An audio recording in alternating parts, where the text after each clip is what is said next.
Corona संक्रमण के दौरान केंद्रीय स्वास्थ्य राज्य मंत्री अश्विनी कुमार चौबे द्वारा बक्सर जिले में एक ही एम्बुलेंस को बार बार उद्घाटन करने के मामले को लेकर ईटीवी भारत ने इस खबर को प्रमुखता से दिखाई और मामले को उजागर किया। लेकिन मामले को उजागर होते ही बीजेपी के जो मंत्री हैं, जो नेता हैं, वो पूरी तरह से बौखला गए हैं। अब पत्रकारों को धमकी देने लगे हैं और साथ ही हमारे सहयोगी उमेश पांडे पर बक्सर जिले में एफआईआर दर्ज कर दिया गया है, जिसको लेकर बिहार की सियासत लगातार गर्म होती जा रही है। विपक्ष के साथ अब सहयोगी दल भी इस मामले को कड़ी निंदा कर रहे हैं। देखिए, एक तो भारतीय जनता पार्टी हमेशा जुमलाबाजी और बिहार के लोगों को, देश के लोगों को धोखा देने का काम करता है। जब उनकी चोरी पकड़ाई जाती है, एम्बुलेंस चोर, मंत्री और एमपी का चोरी पकड़ाया जाता है और उसको यदि प्रमुखता से यदि मीडिया के लोग दिखाने का काम करते हैं तो उस पर एफआईआर करने का काम करते हैं। ये तो भारतीय जनता पार्टी शुरू से ही इन कामों में जो है महारत हासिल किए हुए है।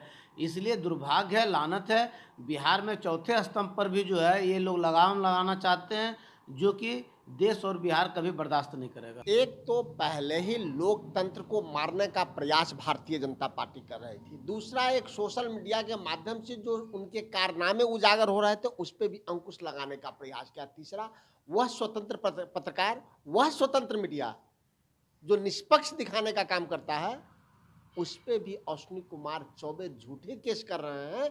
अश्विनी कुमार चौबे की अगर हिम्मत है तो वो बताए श्वेत पत्र जारी करके कि बक्सर में जो एक एम्बुलेंस के 5 बार स्टिकर साट कर उन्होंने उद्घाटन किया, ये तो बता देना कि एम्बुलेंस बक्सर को कब प्राप्त हुआ, उसकी परचेजिंग कब हुई, उसका चेचिस नंबर का क्या है, उसका गाड़ी नंबर क्या है। उससे स्पष्ट हो जाएगा कि अश्विनी कुमार चौबे कितने बड़े झूठे हैं और निष्पक्ष पत्रकार और निष्पक्ष मीडिया पर केस करके वो लोकतंत्र के आवाज को नहीं दबा सकते।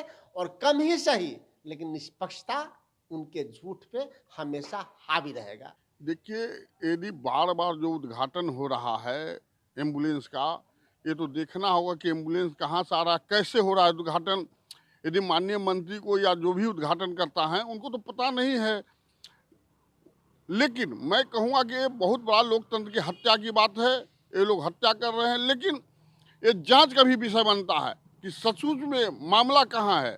मैं माननीय मंत्री से भी कहूँगा कि आप भी अपने स्तर से तहकीकात करें और मैं माननीय मुख्यमंत्री से भी मांग करूँगा कि देखिए, इस कदर इस बिहार के धरती पर हो रहा है, बार बार एक ही एम्बुलेंस का उद्घाटन हो रहा है, ये जाँच का विषय बनता है। आप जाँच करवाए, यदि जाँच करवाने के बाद सही दोषियों को सजा मिले, चाहे जो भी हो। आप हमेशा सुशासन की सरकार है। आप कहते हैं कि चाहे मंत्री हो या विधायक हो या कोई कार्यकर्ता हो या बहुत बड़ा क्रिमिनल हो, यदि जांच में सही पाए जाएंगे तो उनको सजा मिलेगी। तो मैं कहूँगा कि आप जांच कर दूध का दूध, पानी का पानी करने का काम आप करें। तो अब सवाल उठता है कि क्या पत्रकार जन साहूकारों के मुद्दे को न उठाएं, सरकार की सच्चाई को जनता के बीच में न रखें।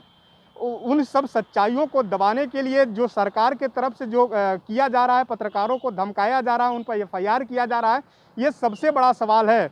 विपक्षी दलों ने आरोप लगाया है कि जब भी बीजेपी के को लेकर जब पत्रकार सवाल करते हैं या फिर उनके मामले को उजागर करते हैं तो उनके तरफ से उन्हें धमकी दी जा रही है। अब ऐसे मामले को देखने वाली बात होगी कि जो बक्सर जिले में हमारे सहयोगी उमेश पांडे पर एफआईआर हुआ है, उस मामले को लेकर केंद्रीय स्वास्थ्य मंत्री क्या कुछ प्रतिक्रिया देते हैं, बिहार के बीजेपी के नेता क्या कुछ प्रतिक्रिया देते हैं, वो तो देखने वाली बात होगी। अरविंद राठौर, ईटीवी भारत, पटना।